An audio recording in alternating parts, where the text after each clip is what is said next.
Amen. Naimbag na rabi, iyo amen. Dayawin, tiyo, tiyapo. May natutunan na ako. So, kung loloobin ng Diyos, next year, dadagdagan ko po yan. So, we are very happy to be here. Sa conference na ito, I can say that if not the best, one of the best. Amen? And, it is really great and wonderful to see a ministry like this na ang itinataas talaga ay ang ating pong Panginoon. Amen? Upo muna po kayo. Well, tayo po'y nasa final night. At Pastor, payagan mo lang ako ha. I-welcome ko lang din yung mga nasa feasting on the divine verses. Sapagkat nag-decide po kami na wag po kaming magkaroon ng aming, feasting on the divine verses doon sa usual na ginagawa po namin because I want all of them to see the greatness of God dito po sa ministry ng Hosanna Bible Baptist Church. Amen? Dayawin, tiyo, tiyapo. Ayan, hindi ko na makakalimutan yan. Ha? Yung tono ko ba tama? Hindi pa, no? Hindi pa tama yung tono? Dayawin, tiyo, tiyapo. Ayan. Okay, so palagay ko pagbiyahe namin sa aeroplano, puro yan ang sasabihin ko, Dayawin, tiyo, tiyapo. Para hindi ko po, para hindi ko po makalimutan. Well, dahil ito po yung final night, kumbaga ito po yung climax, ito po yung ating conclusion, at ito po yung ating closing para sa ating pong conference. So, ang ating pong message, ang final challenge po natin is about Thanksgiving. Tama lang po na sa pagtatapos natin, pasalamatan natin ang ating pong Panginoon. So kaya po ngayong gabi, gusto ko na munang i-apply ang aking pong ipipreach. Allow me to express my gratitude first of all to God. Amen? Palakpakan po natin ang ating pong Panginoon. So siya po una sa lahat ang dapat nating pasalamatan. Of course, ang mga pastors, alam ko, kaya po pwede pong ako ang inyong representative. Lahat ng pastor dito, I believe, nagpapasalamat po tayo sa Hosanna Bible Baptist Church. Salamat po sa ating pong host pastor, Pastor Proby Cadilinya. At hindi po para kalimutan po natin ang talagang instrumentong ginamit ng Panginoon upang ito po ay pasimulan at ang pastor na ito ay kanya pong i-train, hubugin ang ating pong patriarchs na walang iba kundi si Pastor June Cadelina. So thank you so much po. Thank you for your hospitality. Sobrang binusog niyo po kami. Ang inyo pong pagmamahal, ang inyo pong pagmamalasakit, everything na ginawa nyo po sa conference na ito ay talagang naging malaking encouragement po sa amin. And we would like all of you to know that if your goal and objective dito po sa Church Strengthening Conference na ito is to equip and encourage the laborers of God, sasabihin ko po sa inyo, mission accomplished. Amen? Sobra po. Wala na po kaming ginawa ng mga speakers, kundi ang magkwentuhan tungkol sa kagalingan ng ating pong Panginoon. Church, this ministry is really amazing. And I know, ito pong lahat ng ito ay gawa ng Panginoon. So kaya po, members of Hosanna Bible Baptist Church, may you continue to love, to support, to back up, and appreciate your pastor. Amen?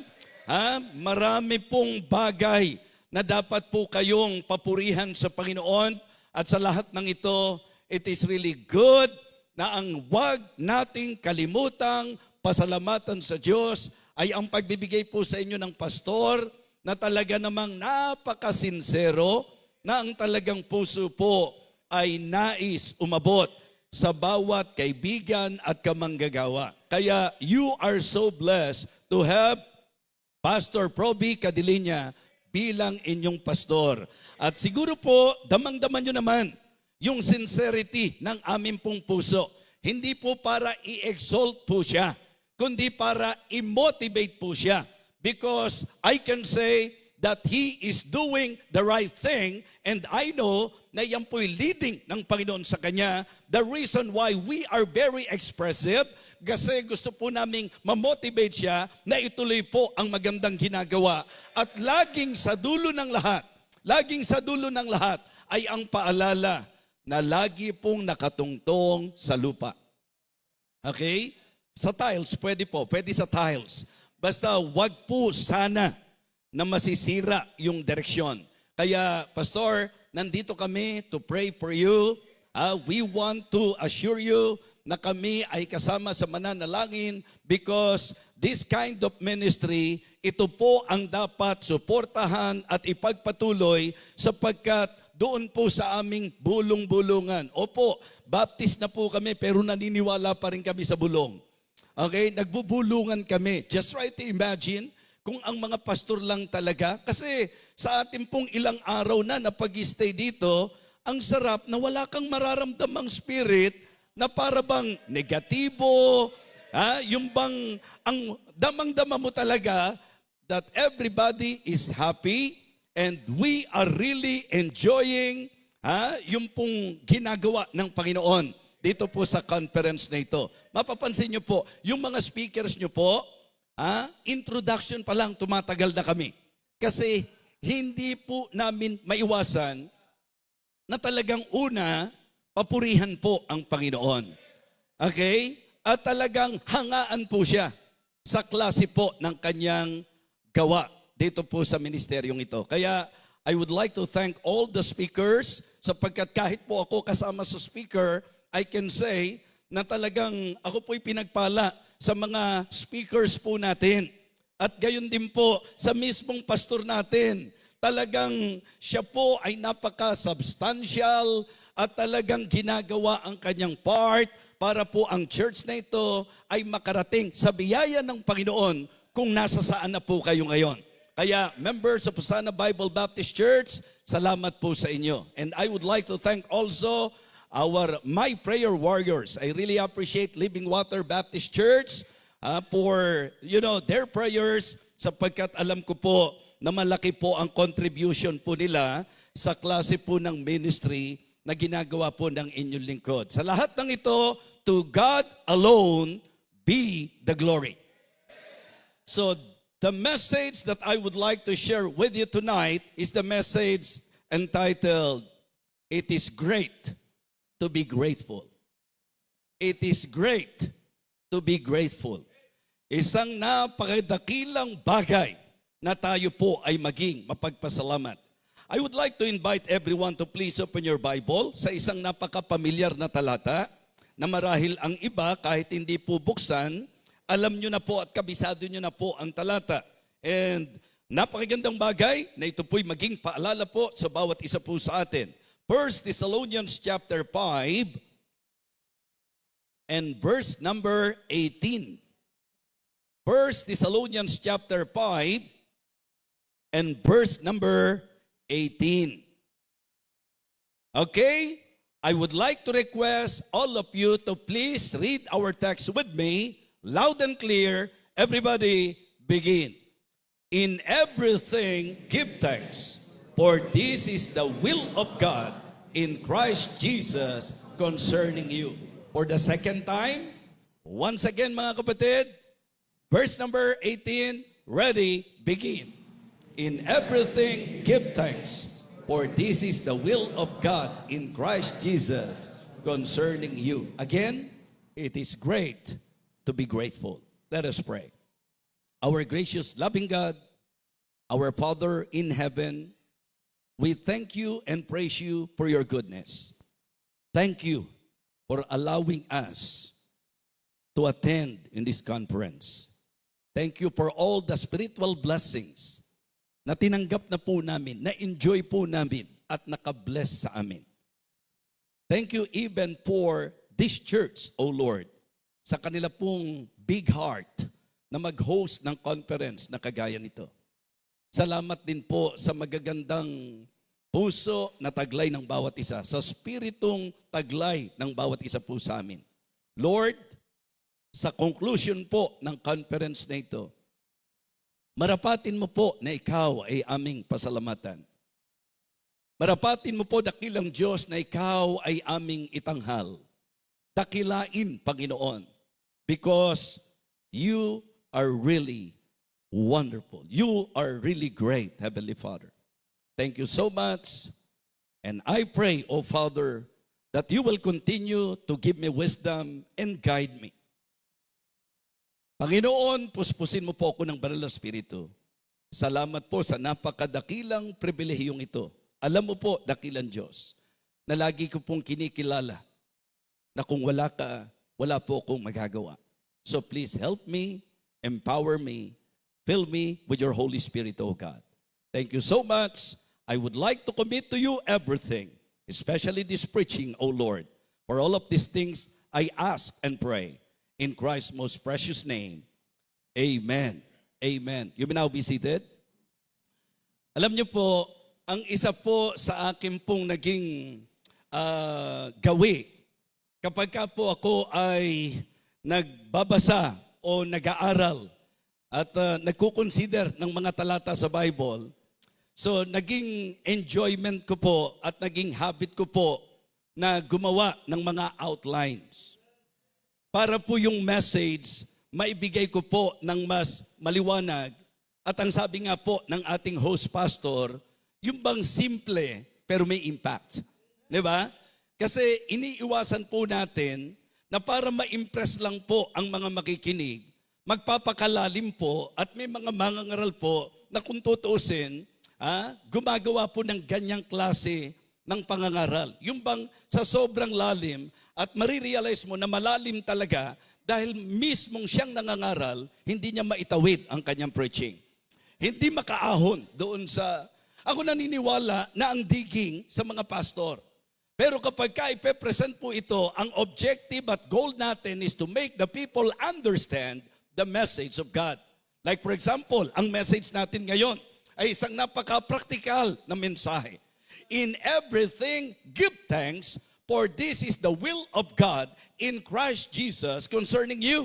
Kaya po pwede po nating makita ang isang talatang ito sa idea po na talagang this is about the practice of giving. This is about the purpose of giving and the person of thanksgiving. Ang ibig sabihin, this is about the masasabi po nating practice of thanksgiving, and then ito po ay nagpapakita ng purpose ng ating thanksgiving. Ang sabi po, in everything, give thanks. Ang ibig sabihin, ang mga Kristiyano, ito ang dapat maging practice. Ito ang dapat maging gawi natin. Ito ang dapat maging ugali natin na sa lahat ng bagay, magpasalamat po tayo. Amen? The practice of thanksgiving. And the purpose of thanksgiving, for this is the will of God. And the person of thanksgiving in Christ Jesus concerning you. This is the command to appreciate. Mga kapatid, and the confidence to accept. And also, the Christ who assures. Amen? Yun po, simpleng outline. Pero maganda po na ito ay i-meditate po natin. You know, para sa akin po, kung merong dapat pinaka-grateful na tao, yan po ay ang mga Kristiyano. Amen? Kung tayo po'y mananampalataya, tayo po ang kauna-unahan o dapat sana makita na maging grateful, maging mapagpasalamat. Hindi po bagay na sasabihin natin na Kristiyano tayo, pero ang bukang bibig po natin, sama ng loob, hinanakit, daing sa buhay. Kung tayo po'y Kristiyano, dapat ang ating pong bukang bibig ay pasasalamat, papuri sa Diyos at pagluwalhati sa kanyang pangalan. Amen? Nung isulat po ito ni Apostle Paul, ang kanyang goal is to encourage them na maging thankful sa lahat ng sitwasyon ng kanilang buhay. Mga kapatid, may mga trials, katulad ng mga tinalakay po sa atin, Nandyan po ang mga temptations, nandyan ang trials, nandyan ang tragedies, maraming bagay na pwede tayong maranasan. Pero gusto ko pong ipakita sa inyo na si Apostle Paul sa taglay niyang puso to encourage the believers. In fact, yan po ang kanyang puso nung sumulat siya sa mga taga-Tesalonica na palakasin po sila na sila po ay dalhin sa ugali ng pagpapasalamat. Amen? Mga kapatid, kung mayroong pinakamalungkot na tao sa mundo, ito po yung taong puno ng reklamo. Opo, mahirap pagtagpuin yung nagre-reklamo ka tapos ang saya-saya ng buhay mo sa dami ng reklamo mo. Titiyakin ko po na kapag ka ang tao reklamador, yan po ang pinakamalungkot na tao. Pero sa kabilang panig dito, I believe, ang masasayang tao ay ang mga tao na grateful. Amen? Yung mga tao na mapagpasalamat. Kapag ka po hindi natutunan ng marami po ng mga mananampalataya ang pagpapasalamat, mga kapatid, po pwedeng ito po ang magdala sa atin sa tinatawag nating bitterness sa buhay. Diba? You might be bitter in life kapag ka hindi na-develop yung attitude of gratitude. Diba? So, dapat ako at ikaw bilang mananampalataya, sabi ko nga, siguro po alam naman natin na ang writer nito si Apostle Paul. And I can say that the Apostle Paul is a good example ng tinatawag nating grateful na tao. Ang sabi po niya in 1 Timothy chapter 1 and verse number 12, and I thank Christ Jesus our Lord, who hath enabled me, for that he counted me faithful, putting me into the ministry. Mga Kristiyano, lalo na po sa mga kapwa ko pastor, sa mga kapwa ko manggagawa, sa katotohanan, kung meron tayong isang bagay na dapat ma-realize, yung bang katotohanan that in spite of the fact that we are unworthy, we are undeserving, but the Lord entrusted to us the ministry, yung puntawagin tayo ng Panginoon at papaging dapatin tayo ng Panginoon, sa katotohanan, yan po ay dapat pinasasalamatan natin. Amen? Kaya bilang mga pastor, tayo ang dapat unang makita na nagpapasalamat. Diba? Huwag nating ipadama sa mga tao na mabigat ang kalooban natin na nagsuko tayo ng buhay. Huwag pong maramdaman ng kahit sinong mananampalataya na bilang pastor, meron po tayong regret. Mga kapatid, mga minamahal, it is good for the people and for the members to feel and to see na tayo po ang isa sa grateful na tao, and it is because of the fact na tayo po'y pinagkatiwalaan ng Panginoon. Amen? Ang dami-dami pong dapat pasalamatan sa Diyos. At yan po ang sinabi po ng mensahe. So the Apostle Paul said, and I thank Christ Jesus our Lord. Mga kapatid, in everything give thanks, for this is the will of God in Christ Jesus concerning you. Sa usapan ng paggawa ng kalooban ng Diyos, ito ang isang tiniyak na kalooban ng Diyos na ako at ikaw ay dapat laging nagpapasalamat. Sa lahat ng bagay, dapat ako at ikaw ay laging nagpapasalamat. Amen? So ito po ang sesentro natin. Because kung hindi po, you might be bitter in life. You might be blaming the Lord. Diba? Ibig sabihin, isang hindi magandang tanawin ng isang Kristiyano sa mga nangyari sa kanya dahil wala po siyang clear understanding. Ang nangyayari po, pati Diyos bine-blame sa kung ano po ang nangyari sa kanyang buhay. Mga kapatid, pagka po merong bigat ang buhay natin, kapag ka po merong mga bagay na kung saan nararanasan natin, laging tatandaan niyo po ito, tiyak na walang problema sa Diyos. Diba? Kapag ka po may mga sitwasyon tayo sa buhay natin, susuriin lang natin, ito ba'y pagsubok o pagpapalo ng Panginoon? Kung ito'y pagsubok ng Panginoon, nandun yung biyaya niya para makayanan natin. Kung ito'y pagpalo ng Panginoon, nandun din ang biyaya niya para bigyan tayo ng pagkakataon na kung may mali, itama po natin. But never na i-blame mo ang Diyos sa kung ano nangyayari sa buhay natin sa ministry. Diba? Kanina po, nung nag-award, nung pong grand prize sa raffle, di po ba? Parang gusto kong i-apply yung sin of envy. Di ba? So, isang magandang paalala po yun eh. Nakakatuwang makita na kahit hindi ikaw ang nakakuha, nagpapasalamat ka. Di ba? Thumbs up pa nga kami nung malaman namin na nasa misyon ang nakakuha po nung grand prize, mga kapatid. Kahit hindi ikaw ang nakakuha ng grand prize, magpasalamat ka. Ngayon, kung ang tingin mo, kailangan mo yan, magsuri ka. Bakit hindi ikaw ang nabunot? Di ba? Mga kapatid, mga minamahal, isang bagay na dapat nating pakaisipin. Na kung hindi tayo magiging mapagpasalamat sa Diyos, ang isang magiging posible niyan, magiging bitter tayo sa buhay. Ang isa sa posibleng maging epekto nito ay yung i-blame natin ang Diyos sa ating buhay. At ang pinaka-worst niyan, yung mag-backslide tayo. Yung tumalikod tayo, yung mag-quit tayo. Siyempre, kung di mo na-enjoy ang buhay mo, kung hindi ka nagpapasalamat sa Diyos, kung ikaw ay may reklamo sa buhay mo, ang isang hindi nakapagtataka na magiging desisyon natin ay ang tumalikod tayo sa Panginoon. Kaya mga kapatid, isang bagay ang titiyakin ko, ang isang taong thankful, hindi magiging bitter sa buhay. Ang isang taong thankful, hindi niya i-blame ang Diyos. Ang isang taong thankful, hindi siya tatalikod sa Panginoon. Amen? Kaya ganun pala kahalaga yun. Ganun pala ka-importante na ma-develop sa atin ang gratitude, the attitude of gratitude. Ganun ka-importante, Kristiyano, pastor, kahit sino po sa atin, kung tunay na tayo po'y mananampalataya, ang kalooban ng Panginoon, very clear, for this is the will of God in Christ Jesus concerning you. At ano raw po ang kalooban ng Panginoon? In everything, give thanks. Ito ang kalooban ng Panginoon sa bawat isa po sa atin. Kaya nga sabi ko po, ang daming bagay na dapat pinasasalamatan natin sa Diyos.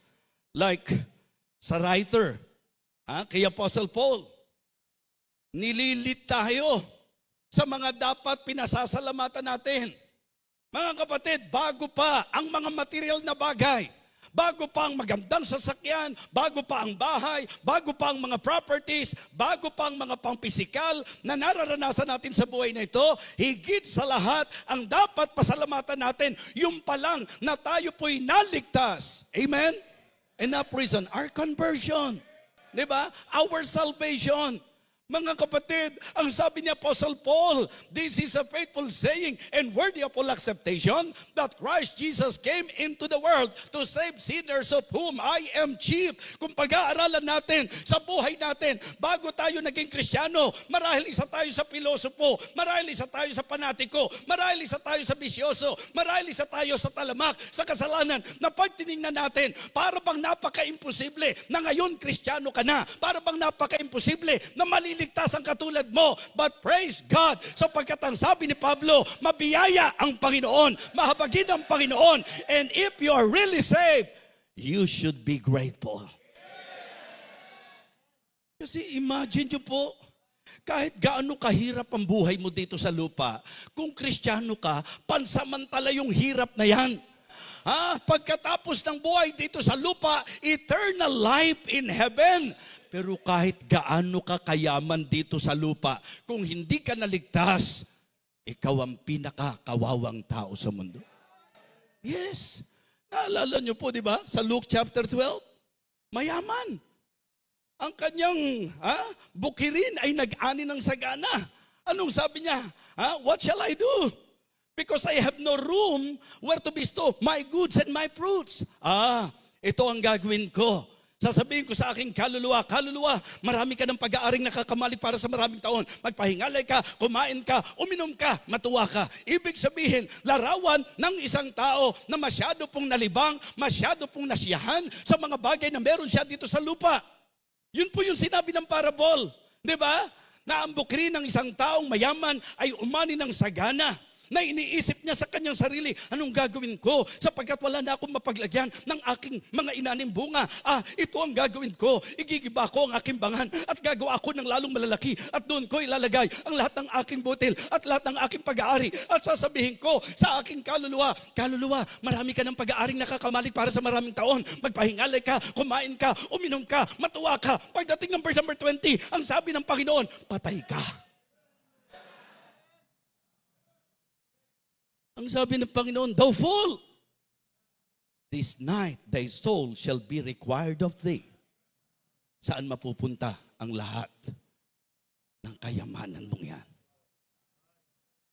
Kaya kahit ikaw ang pinakamahirap na tao sa mundo, kung ikaw ay ligtas, pasalamat ka sa Panginoon. Ha? Mga kapatid, yung naligtas si Pablo, maganda kasi dinadama natin yung pahayag niya. Nung sinabi niyang, and I thank Christ Jesus my Lord, sa 1 Timothy chapter 1 verse 12, tapos nilundo niya doon sa sinabi niya sa 15, yung kanyang realization, this is a faithful saying and worthy of all acceptation that Christ Jesus came into the world to save sinners of whom I am chief. Alam niyo po ba mga kapatid, yung bang idea na parang napakahirap isiping masasave yan. Di ba sa soul winning nga, tako tayong makakausap ng pilosopo eh. Si Pablo, pilosopo. Di ba?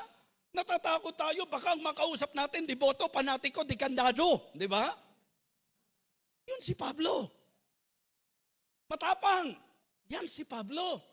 Alam natin ang nangyari kay Stephen. Tama po? Di ba? Malaking kinalaman ni Saulo kung bakit siya napapatay. Ang sabi ng Acts chapter 8, and Saul consenting of his death.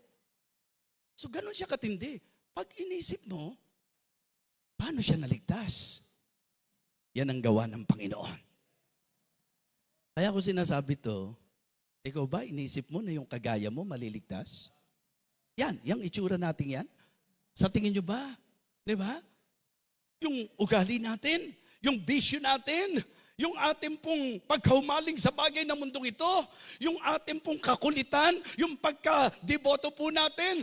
Praise God! Naligtas tayo! We should thank the Lord sa ating pong conversion. Amen? Not only that, even sa ating pong changes, transformation. Isang dapat pinasasalamatan natin sa Panginoon yung mga pagbabagong nangyari sa buhay natin.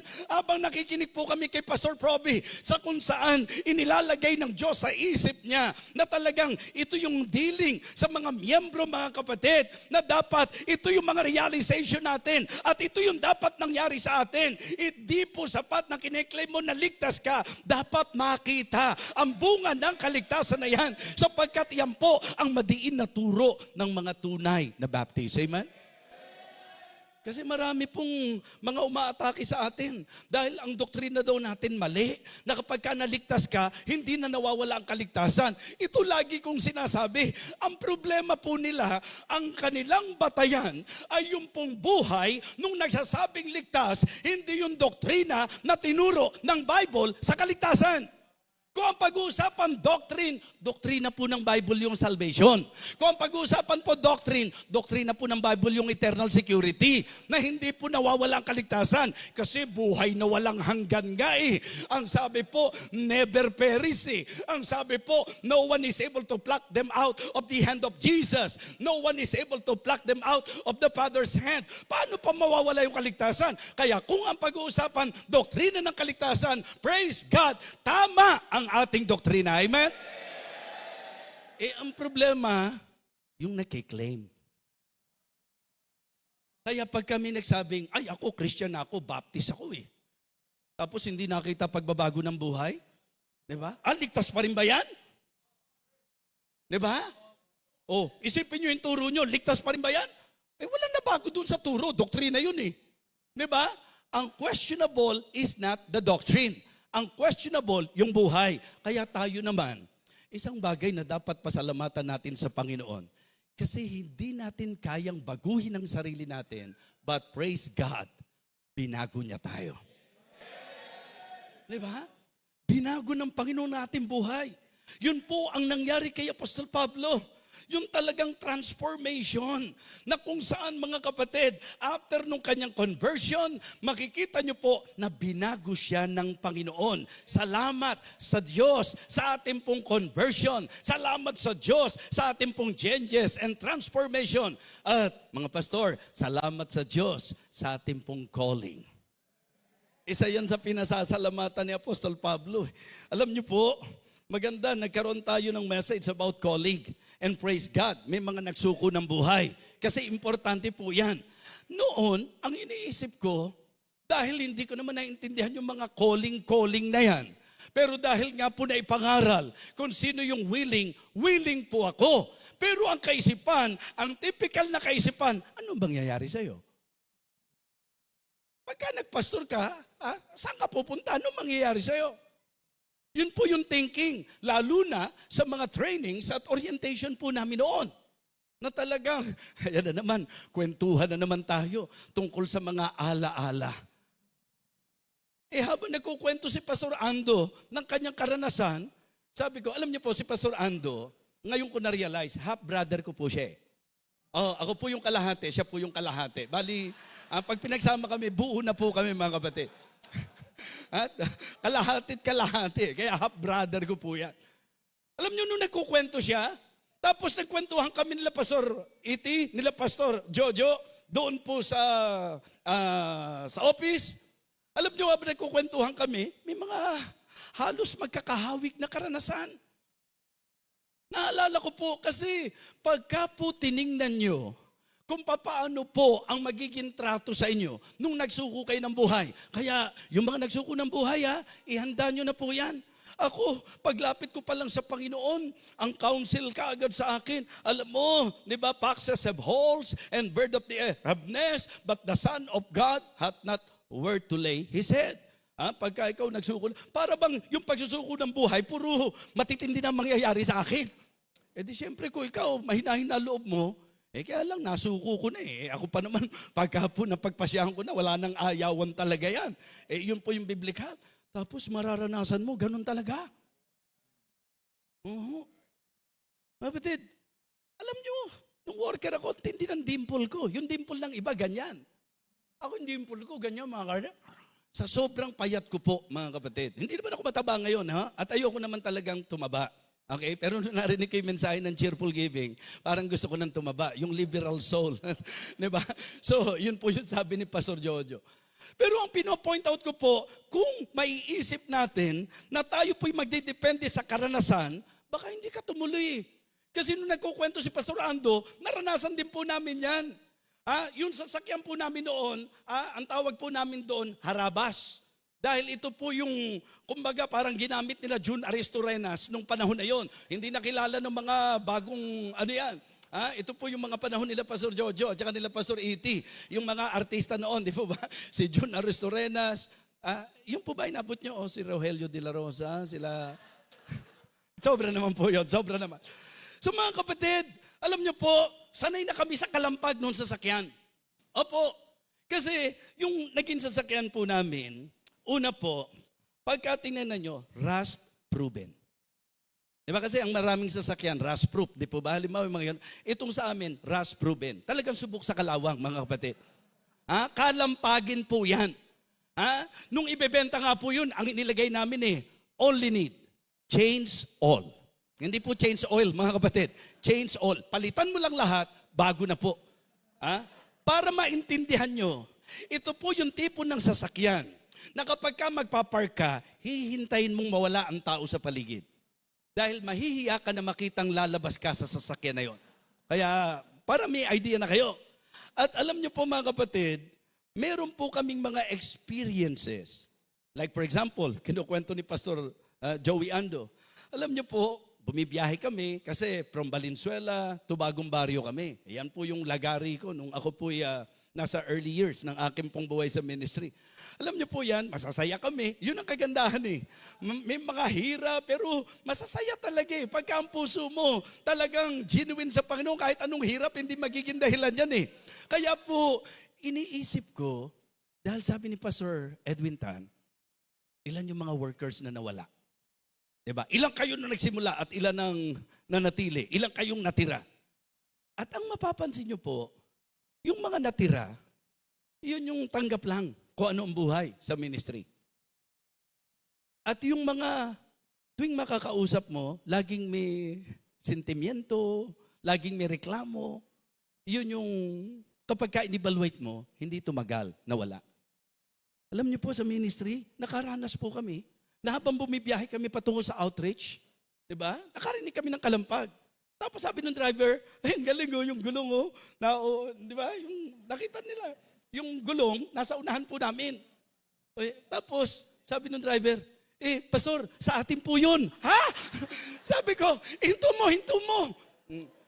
Pangalawa, na hindi ko makakalimutan ang karanasan namin, ang layo ng biyahe namin, Impanta, Quezon. Impanta, Quezon. Nung time na yon, yung mga daan, mga kapatid, mga delikadong daan yan. Alam niyo po yung driver namin, tinaas pa niya. Sabi niya, ay, ang galing, nawala yung kambyo. Natanggal po yung kambyo. Sabi namin, ibalik mo. Ngayon, tawanan na lang yan. Pero kung babalikan niyo yung mga karanasan noon, mga kapatid, bigat. Pero alam mo, pag calling talaga yan, masaya kahit gaano kahirap.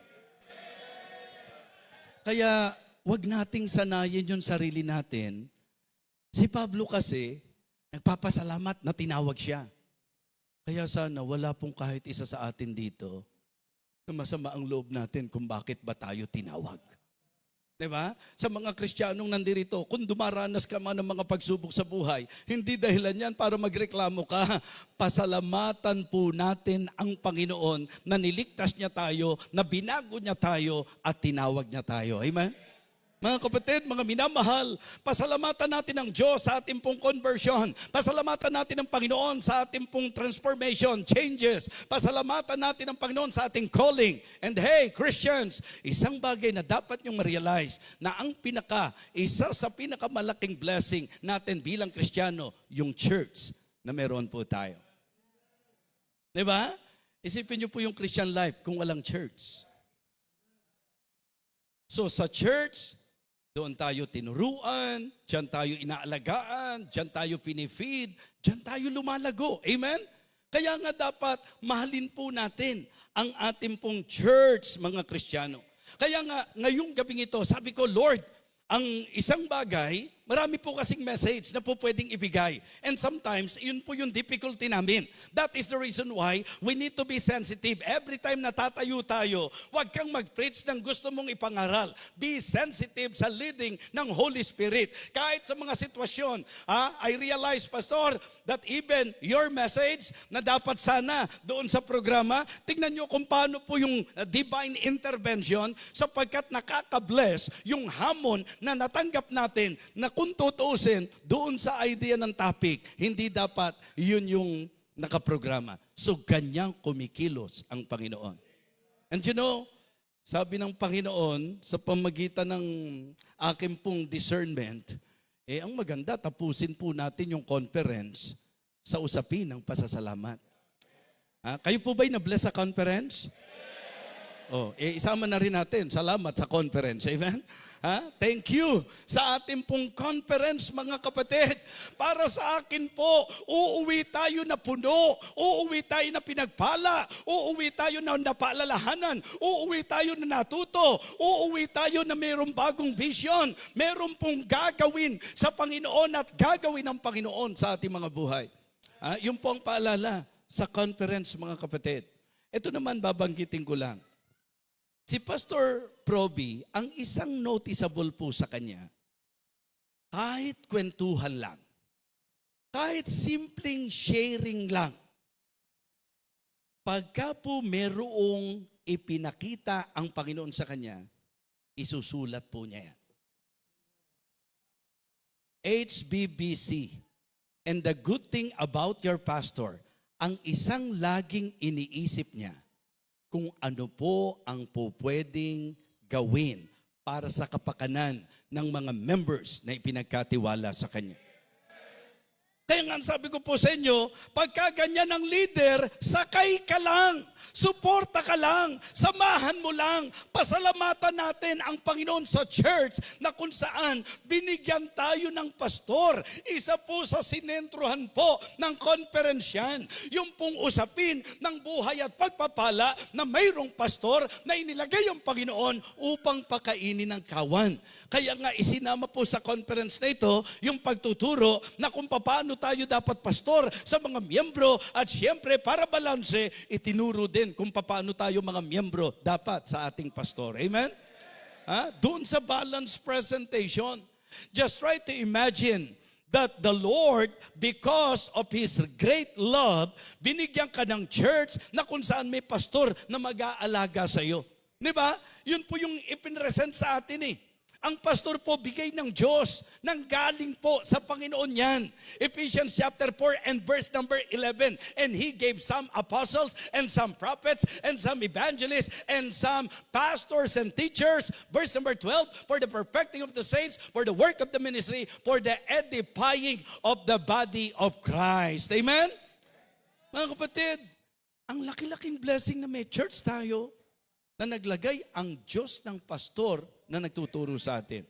Alam niyo po, it is one thing na may pastor ka.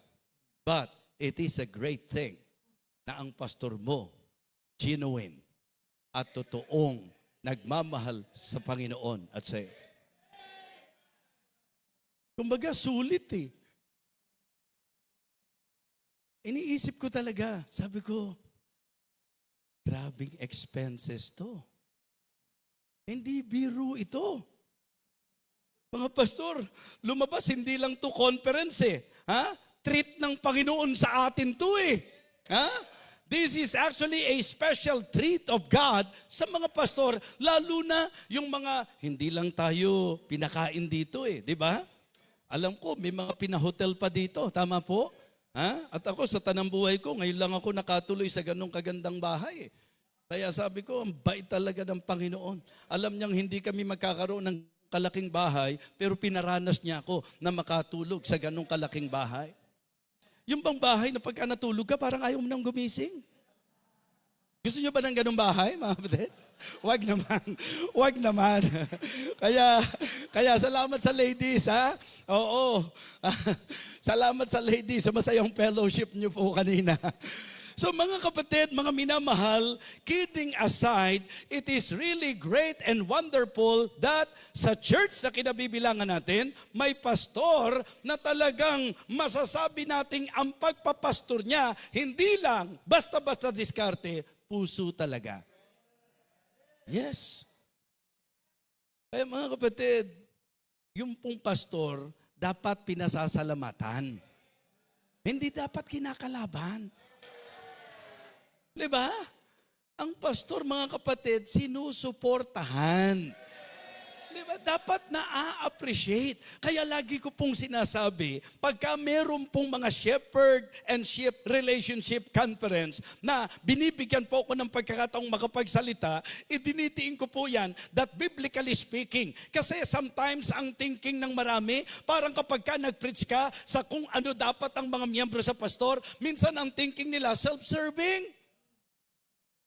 Para bang pabor ng pastor. Tingnan niyo po ang Diyos sa kanyang operation, sa kanyang disenyo. Sa pamilya, di ba may order? Di ba? Yung mga anak, dapat daw po tumalima sa kanilang mga magulang. Yan ang paborito nating ibigay na memory verses sa mga bata eh. Children, obey your parents in the Lord, for this is right. Sa usapang mag-asawa, wives, submit yourselves unto your own husbands as unto the Lord. Pagka ikaw, hindi makadiyos ang takbo ng isip mo, ang tingin mo, kung ikaw yung babae, na parang ang espiritu mo, mala Gabriela silang mga kapatid, ano? Na parang magtayo ng kilusan laban sa mga kalalakihan at ipagtanggol ang ating karapatan. Yung bang parang ganon? Parang nadidisregard mo yung tinuro ng Bible. Ngayon, ang tanong, ang Diyos po ba unfair?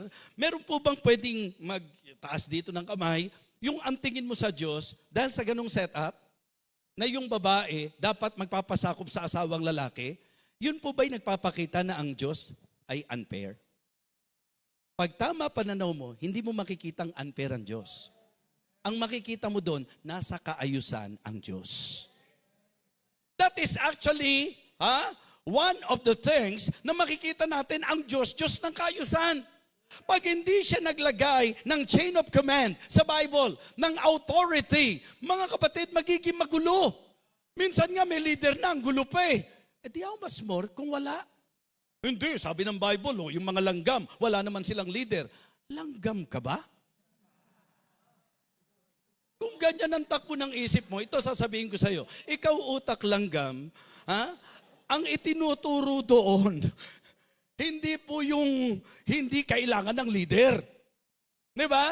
So dapat pagka kumukuha tayo ng talata, intindihin natin yung konteksto. Hindi po yun kokontra sa itinurong Bible kasi ang Diyos ang nagtatalaga ng leader eh. Tapos sasabihin mo, pinapunta nga tayo, go to the ants. Hindi ba ang sabi doon? Mga tamad. Ibig sabihin, yung talatang yun, hindi sa leadership ang usapan. Di ba? Ang pinag-uusapan doon, sila yung kapag ka po tag-init, nag-iipon sila. Di ba? Yung medyo matipid sila. Siguro nga mga Ilocano yung langgam na yan. Pero ako, maganda sinabi ko, matipid. Iba po yung matipid sa kuripot.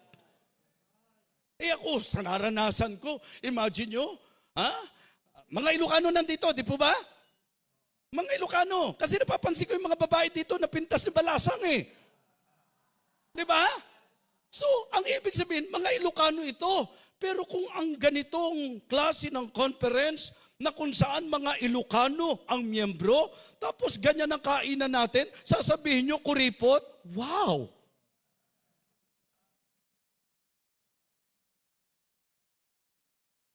Ang Diyos, Diyos ng kaayusan. Pag sa pamilya, hindi siya naglagay ng order, magulo ang pamilya. Kaya lang hindi malugi naman na para bang swerte naman yung lalaki. Isipin mo pati sa swerte naniwala ka.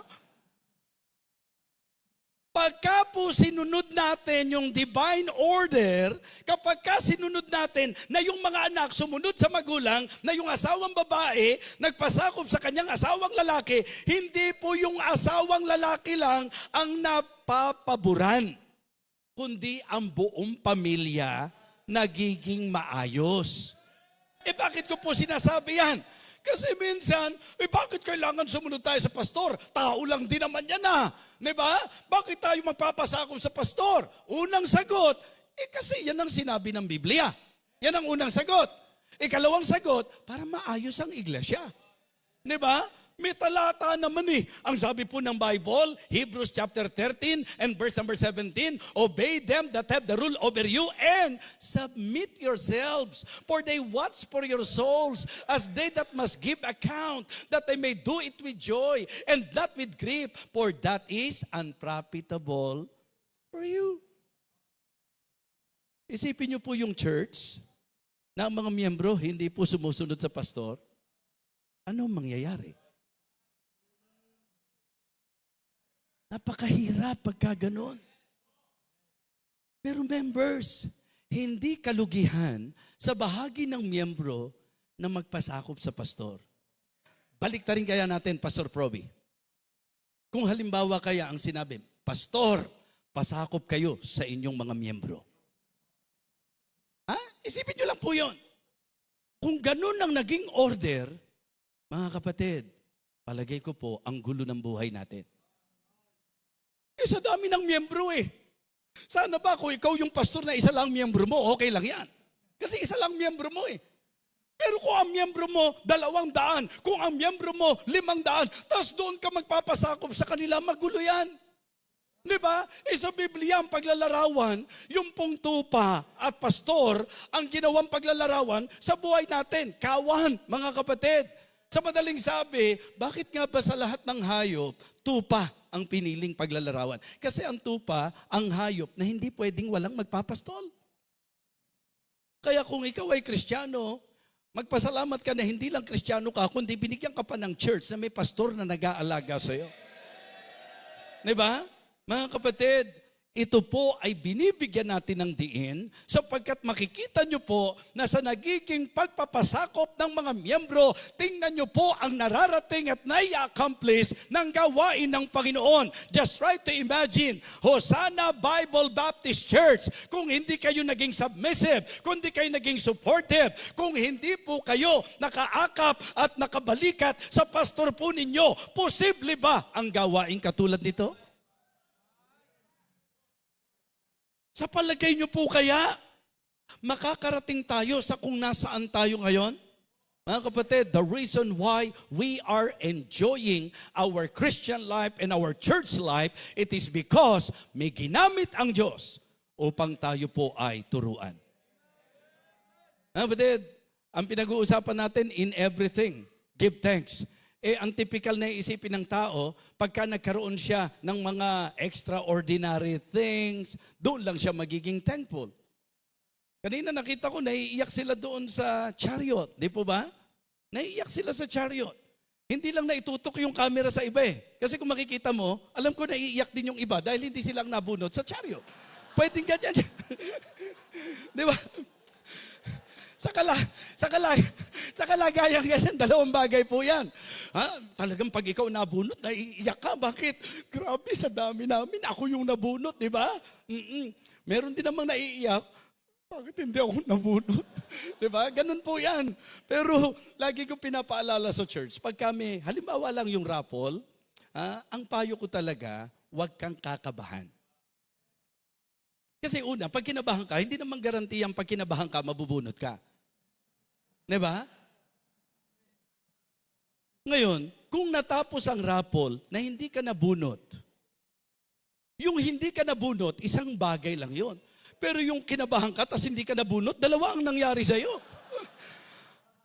Hindi ka na nabunot, kinabahan ka pa. Kaya para medyo magaang ang dating, huwag ka nakabahan. Diba? Para kung hindi ka nabunot, isa lang ang medyo naka-apekto sa'yo. Hindi ako nabunot. Pero kapag grabe, halos atakihin ako, tas hindi naman pala ako mabubunot. Yun po ang iingatan nyo sa mga ganyang bagay, mga kapatid. Now, sabi ko, napakaraming dahilan at napakaraming bagay. Di ba? We have so much to thank God for. Yun po yung isang katotohanan na dapat nating ipaalam. Ngayon, sa usapan pong pagde-develop ng tinatawag nating attitude of gratitude. Alam niyo po ba na ang pasasalamat, una, it manifests humility. Opo. Patatapos ang conference na ito. O pwedeng sa kabila ng lahat, hindi, sa Diyos lang tayo magpapasalamat, mga kapatid. Yung attitude ng pasasalamat, walang question sa Diyos. Pero alam natin na may mga ginagamit ang Panginoon. Minsan, baka pag nagpasalamat ako, magmukha namang... Alam niyo mga kapatid, ang pagpapasalamat ay isa sa manifestation ng humble spirit. Kasi pagka nagpapasalamat ka, acknowledgement yan eh. Diba? Kaya kapag ikaw ay nagpapasalamat, kinikilala mo na ang lahat ng bagay galing sa Panginoon. Kaya unang bagay na dapat nating maging gawi at maging attitude, everyday yan, pagising mo pa lang sa umaga, magpasalamat na tayo sa Panginoon. Hindi ba dyan nga nang galing yung bawat gising ay blessing? Kasi may mga natulog, hindi na nagising eh. Kaya pag nagigising ka, yun ang una mong gawin. Lord, thank you for another day. Salamat sa dagdag na araw. Huwag tuwing happy birthday lang. Bawat araw magpasalamat ka. Alam niyo kung bakit? Mga kapatid, sa Bible po, nung sinabi po ng Lamentation, yung it is of the Lord's mercies that we are not consumed. For His compassions fail not. Tingnan niyo po ang binigyan ng emphasis doon. They are new every morning. Alam niyo bang araw-araw may mercy ang Panginoon sa atin? So dapat isa yan sa pinasasalamatan natin sa Panginoon. Mga kapatid, ang realidad na sinasabi ng Bible, like yung ating pong laging ginagamit na tema, pagka-anniversary natin, Psalm 116 and verse number 12, what shall I render unto the Lord for all His benefits toward me? Sabi ng 17, I will offer to thee the sacrifice of thanksgiving and will call upon the name of the Lord. Gusto ko po yung pong Psalm 116 sa idea na nagsimula po yung chapter doon sa expression nung kanyang, yung experience. Yung bang sinabi niya, I love the Lord. because he hath heard my voice and my supplications, because he hath inclined his ear unto me. Therefore, will I call upon him as long as I live. Pagdating po ng verse number 5, isang talata, pero ipinakita niya yung load ng dapat papurihan natin at pasalamatan natin. Mga kapatid, i-analyze niyo po ang verse number 5 ng Psalm chapter 116. Ang sabi niya, gracious is the Lord and righteous. Yea, our God is merciful. Isa-isahin po natin yan. Kamusta po tayo kundi gracious ang Panginoon? Kamusta po tayo kundi righteous ang Panginoon? Kamusta po tayo kundi merciful ang Panginoon? Ang illustration ko nga po doon sa merciful, kasi ang mercy, ito yung dapat mong, 'di ba? Yung dapat sa iyo pero hindi pinarana sa iyo. Impyerno. Sa salvation, because of His mercy, He saved us. Yun naman pong grace, unmerited favor, langit. Hindi tayo karapat-dapat, pero for by grace are ye saved through faith. 'Di ba? Ngayon, yung righteous ang Panginoon, nire-reward niya kapag dapat kang i-reward. 'Di ba? I mean, ang ating Panginoon karapat-dapat sa pasasalamat. Kaya sabi niya, doon sa unang bahagi, He experienced the grace, the righteousness, yung God being righteous, and then yung kanyang mercy. Kaya niya sinabi, yung expression ng kanyang, what shall I render unto the Lord for all His benefits toward me? Mga kapatid, kanina sinasabi ko sa inyo, lulungkot ang buhay natin kapag ka nakatingin tayo sa mga wala tayo, kapag ka nakatingin tayo sa irereklamo, sa ministry, mga kapatid, dahil gawain ng Panginoon yan. Ang Diyos ay bound and committed na i-bless niya yan. Kaya lang ang gusto ng Diyos, i-develop muna ang tamang attitude sa iyo. Matuto ka munang magpasalamat sa meron ka at hindi nakasentro ka at nagrereklamo ka sa mga bagay na wala ka. Sabi ko nga, kaya ang nangyayari po, bumibigat ang kalooban natin eh. Kasi lagi mong iniisip yung wala ka eh. Wala kaming magandang building, wala kaming magandang sasakyan, wala kaming bahay, wala kaming ganito. Mga kapatid, pag ikaw ay nagdwell sa lahat ng wala ka, talagang bibigat ang kalooban mo. But hindi tayo magsimula na sa mga simpleng meron tayo, pasalamatan natin ang Panginoon.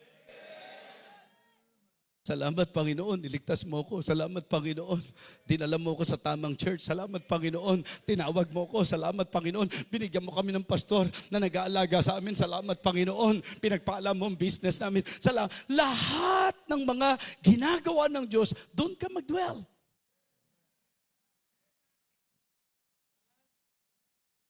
Naalala ko po si David. Ang sabi po niya sa 1 Chronicles chapter 29. Diba? Sabi doon, mula verse number 9. Diba? Sabi, then the people rejoiced for that they offered willingly, because with perfect heart they offered willingly unto the Lord, and David the king also rejoiced with great joy. Okay? Pagdating po mga kapatid ng verse number 10. Okay? Verse number 10. Ang sabi po niya, dito sa 1 Chronicles chapter 29 and verse number 10, wherefore David blessed, di ba? The Lord before all the congregation, and David said, blessed be thou, Lord God of Israel, our Father, forever and ever. Bakit? Verse number 11, thine, O Lord, is the kingdom, the greatness, and the power, and the glory, and the victory, and the majesty, for all that is in the heaven and in the earth is thine. Thine is the kingdom, O Lord, and thou art exalted, art said above all. Both riches and honor come of thee. Amen? And thou reignest over all, and in thine hand it is power and might, and in thine hand it is to make great, and to give strength unto all. Sabay-sabay po. Verse number 13. Sabay-sabay. Ready? Begin.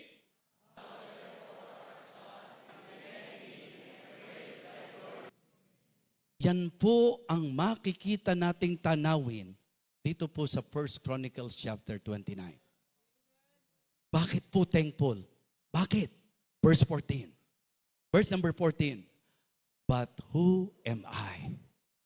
And what is my people, that we should be able to offer so willingly after this sort?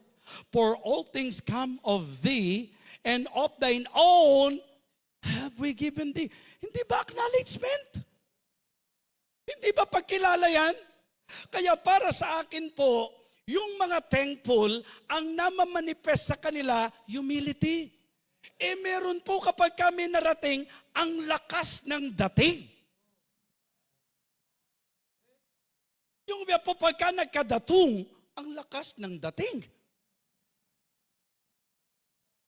Mga kapatid, alam niyo po ba na ang bawat pag-angat natin, hindi po yan ikinayayabang, dapat pinasasalamatan yan. Pag itinataas ka ng Panginoon, the more na pinagpapala ka, the more na itinataas ka ng Panginoon, dapat lalo mong kinikilala na ang lahat ng ito ay dahil sa Kanya. Members, praise God kung malaki ang ibinigay mo. Praise God kung ikaw ang isa sa cheerful giver ng church na ito. Praise God kung ikaw ang isa sa laging nakatutulong sa mga bagay na kailangan sa ministeryo. Pero make sure na yan ay bilang pasasalamat dahil kinikilala mo na lahat ng meron tayo hindi sa atin.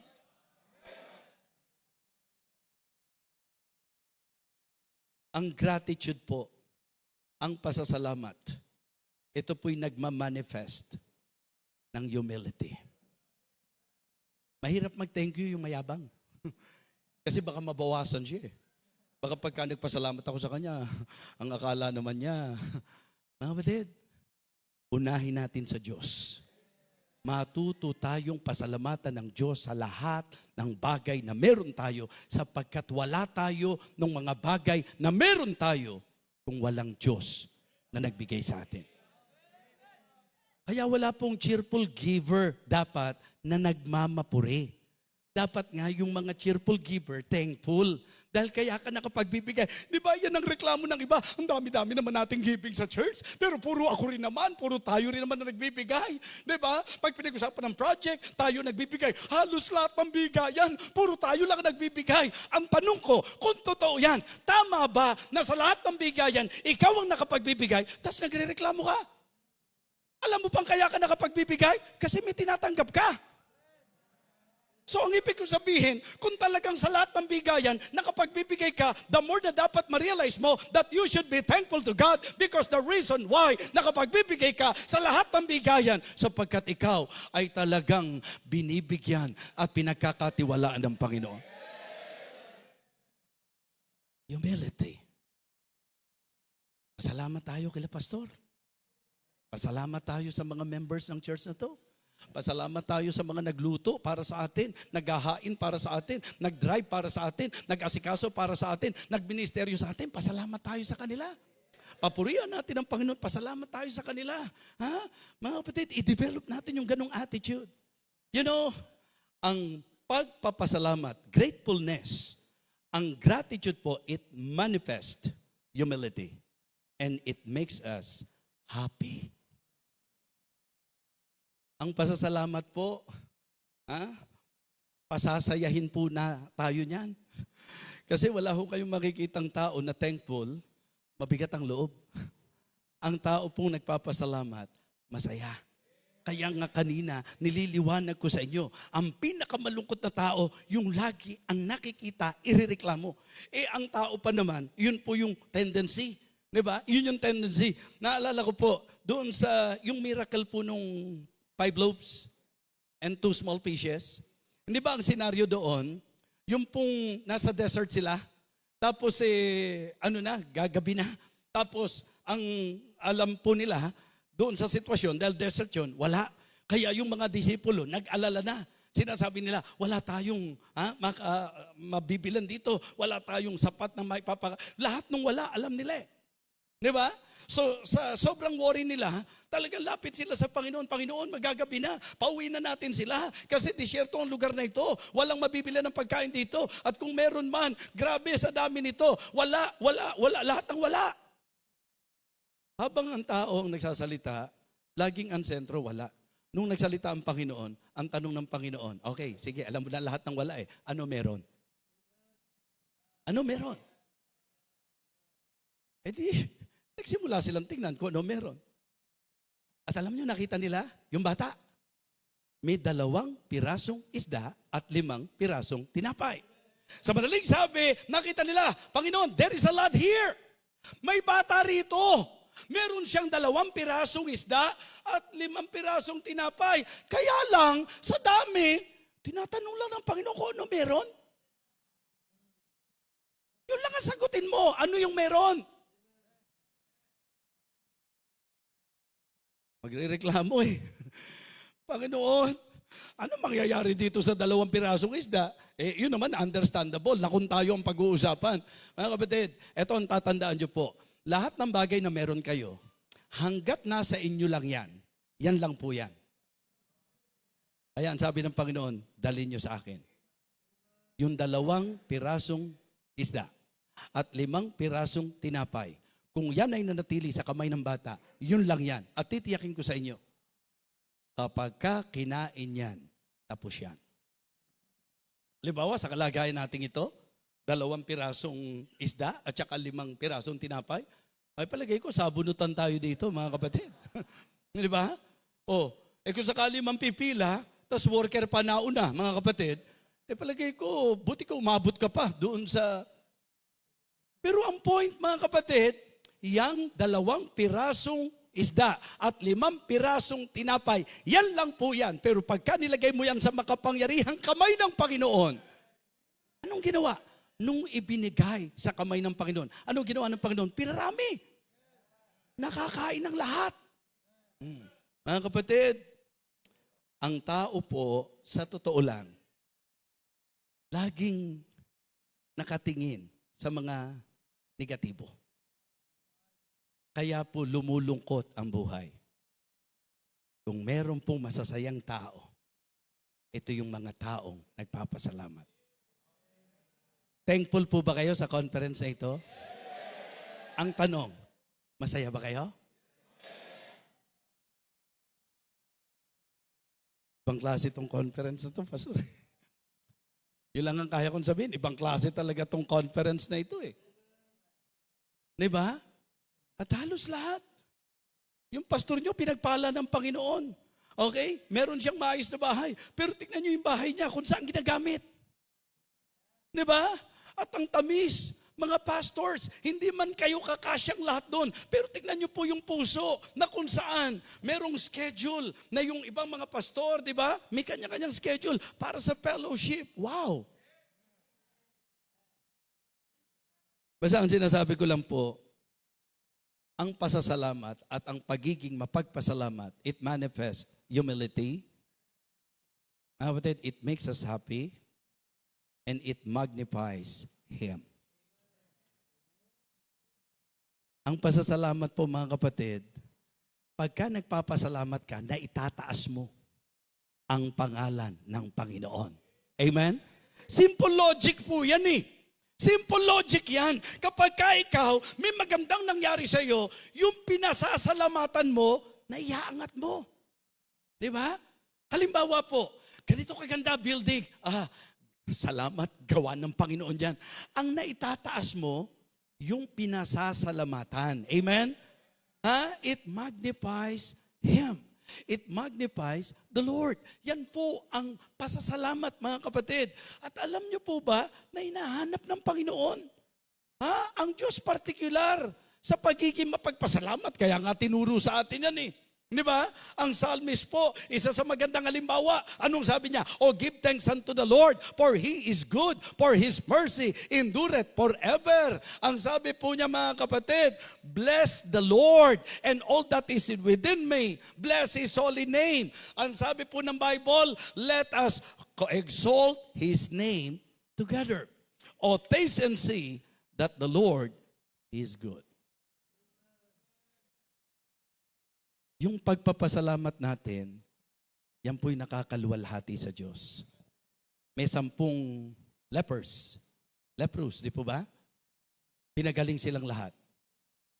Ito po gusto ko lang ipakita sa inyo. Bumalik yung isa. Ano tanong ng Panginoon? Di ba 10 yung pinagaling? But where are the 9? Kasi nalugod ang Panginoon doon sa isa na nagpasalamat. Pero 10 ang pinagaling. Ibig sabihin, particular po ang Panginoon. At ang lagi ko pong binabanggit sa usapan ng pasasalamat sa Diyos, yung pong mismong sinabi po ng psalmist. Ang sabi po ng psalmist, what shall I render unto the Lord for all His benefits toward me? Sino po sa atin ang talagang thankful sa Panginoon? Pakitaas ang kamay. Yung talagang sobrang pasasalamat mo sa Panginoon. Ha? Sobrang napakabait ng Diyos, napakabuti ng Panginoon. Amen. Mga kapatid, it's one thing na tayo po'y nagpapasalamat. Pero damhin niyo po yung puso ng psalmist. Ang totoong pasasalamat, nagtatanong, what shall I render unto the Lord for all His benefits toward me? In everything, give thanks. For this is the will of God in Christ Jesus concerning you. In Psalm chapter 92, ang sabi niya, it is a good thing to give thanks unto the Lord. Ha? Paki-flash niyo po sa screen, yung Psalm chapter 92. Ang sabi po dyan, it is a good thing to give thanks unto the Lord. Sabi po ng 1 Thessalonians chapter 5, yung text natin, in everything, give thanks. Mga kapatid, kung atin pong kukunin yung concept, nung sinabi po ng psalmist, what shall I render unto the Lord for all His benefits toward me? Ang kaisipan ng isang taong kumikilala sa mga benepisyo ng Diyos sa buhay niya. Naniniwala po ba kayo na ang buhay natin puno ng benefits? Di ba? Pag sinabi nating benefits, it means God's favor. Ang ibig sabihin ng benefits, siguro yung common term natin, blessing. So the psalmist realized that life indeed is full of God's favor, full of God's blessing. And no one can deny that. Walang makapagkakaila sa atin. Mga kapatid, mga minamahal, every day, ini-enjoy natin ang mga benepisyo na galing sa Panginoon. Kaya ang sabi ng psalmist, what shall I render unto the Lord for all His benefits toward me? Mga kapatid, mga Kristiyano, bagamat nagpapasalamat po kami, members ng Hosanna Bible Baptist Church, bagamat nagpapasalamat po kami sa ginawa po ninyo, pero sa katotohanan, sa bahagi po ninyo, yan po ay expression lang din ng pasasalamat nyo sa kabutihan ng Diyos sa inyo. Pagka ganun ang mentality natin, hindi tayo magmamalaki. Kaya sabi ko, siguro magandang sarahan natin yung mensahe doon sa aking pong concept na i-consider sa sinasabi po ng psalmist. What shall I render unto the Lord for all His benefits toward me? Ganito po yan. In everything, give thanks. Sa lahat ng bagay, magpasalamat tayo. Ang concept na nakuha ko po sa talatang ito, sa sinasabi po ng Psalms 116 verse number 12, sana sa part naman natin, in every thanks, give thanks. Kasi what shall I render eh? What shall I render? Iniisip ng isang taong kumikilala sa benepisyo ng Diyos, ano kaya ang may babalik ko sa Diyos? Ano kaya ang may offer ko sa Diyos? Sa lahat ng benepisyo niya sa buhay ko. O di dapat, kung talaga nagpapasalamat tayo, in everything, sa bawat pasasalamat, give thanks. It is a good thing to give thanks unto the Lord. And you know what? This is what I realize. It is a good thanks to give thanks unto the Lord. Kaya kung totoong pinagpala tayo ng Panginoon, ang dapat takbo ng isip mo, ano yung maibibigay ko sa Panginoon. And I believe, yung ginawa po ninyo, pagkilala. Kaya nyo kayang ibigay ang lahat ng binigay nyo para sa conference ito, members, kasi kinikilala nyo hindi naman sa inyo yan eh. Ha? Yan po'y galing sa Panginoon. At dito nyo gustong ipadama sa Diyos na bilang pasasalamat sa iyo, Panginoon, gusto namin na ma-encourage ang mga missionaries, ma-encourage ang mga pastors, ma-encourage ang mga tinawag mo. Kaya heto kayo. Ha? Nag-express kayo ng hindi bibiro. Nawa, ito po ay dahil sa pagkilala at pasasalamat natin sa Panginoon. Amen? In everything, give thanks. At sa bawat pasasalamat, give thanks. It is a good thing to give thanks unto the Lord. And it is a good thanks to give thing unto the Lord. Isang mabuting pasasalamat ang tayo po'y mag-render sa ating Panginoon. Sa lahat ng ginawa ng Diyos sa conference na ito, dapat tayong lahat with one heart, dapat nagpapasalamat tayo sa Panginoon. Because it is really great to be grateful. Mas piliin mo na ikaw ay grateful kaysa ikaw ay maging reklamador. Mas piliin po nating nagpapasalamat tayo kaysa nagrereklamo po tayo. Nawa, ang paalalang ito ay ibabaon natin para sa pag-alis natin, lahat tayo, ang puso natin, puno ng pasasalamat. At dahil puno ng pasasalamat ang ating puso, ang iniisip natin, ano pa kaya ang maialay ko sa Diyos? Ano pa kaya ang maibibigay ko sa Diyos? Dahil dito, lahat ng bagay na ibibigay na pagkakataon ng Diyos sa iyo, hindi ka magdadalawang isip. At ngayon po, magandang sa conclusion natin, magtagpo-tagpo tayo dito sa altar ng Panginoon para sa pasasalamat natin sa lahat ng ginawa ng Diyos sa conference na ito. Tumayo po tayong lahat.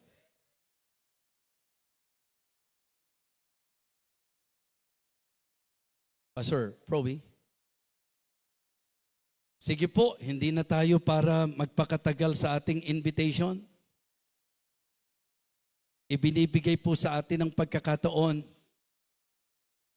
kung ang conference na ito ay naging pagpapala po sa atin.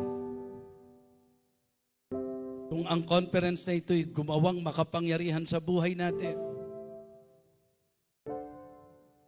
Alam niyo mga kapatid, kung ang paglapit lang sa altar para pasalamatan ng Diyos hindi mo kayang gawin,